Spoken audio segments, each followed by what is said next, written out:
and we were working in my shop around 11 a.m. in the morning. And I was working on a gun that I was trying to get a lodged cartridge out of. It was a 22. It was a Model 60 Glenfield, Marlin Glenfield. And I had just about got it out. And what happened was, I didn't notice my wife. She had came up to the left of me to sit down. There was a milling machine in between me and her. And I had these goofy plastic jaws in my vise. They're supposed to be magnetic, but they don't work. You've all probably seen them all. So I had the barrel. I had taken the trigger mechanism and everything out of it, and I just had the bolt and the spring in there. And I just got the cartridge, the live round out, which I don't like to do this in a shop. Lower Pottsgrove has some very strenuous laws. You can't shoot in a township. People do, you know, but you're not supposed to.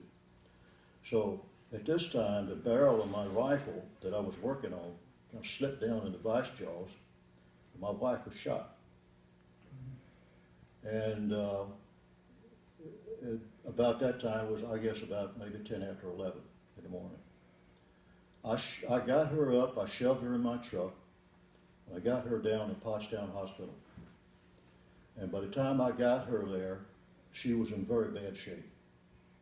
We didn't think she was going to live.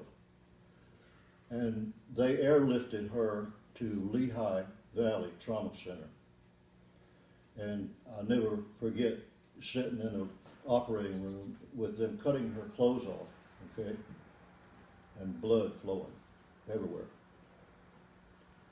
And I'll tell you, it has been a life-changing event for me, because I have never had an accident in all the years that I've been working on guns. But I'll tell you, gentlemen, it can happen, and it can happen to you, because I have dug thousands of rounds out of rifles and stuff over the years. And I just thought it could never happen to me. I would never do anything like that because I was too careful, you know. But it did happen. They got her up to Lehigh Valley. She was just about dead. They gave her a transfusion. I drove up there, and I don't even remember the drive. I just remember after I got there, she was in the operating room for, I don't know, maybe 3.5 hours.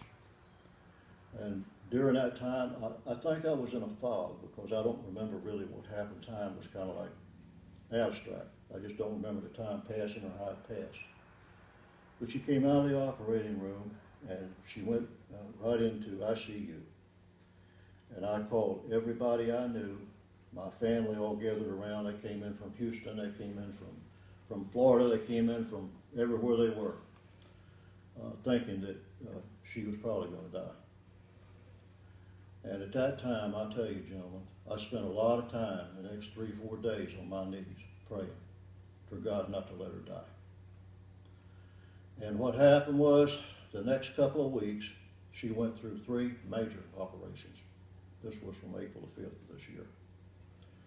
And during that time, I was told by the doctors she had a 50-50 chance of survival.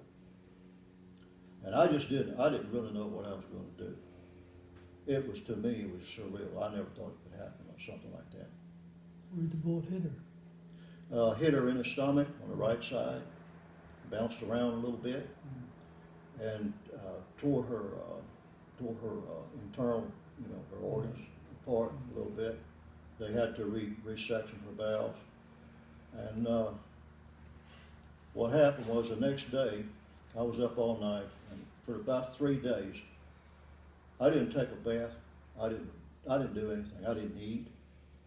I just lay there around it, just not really believing this could happen to me,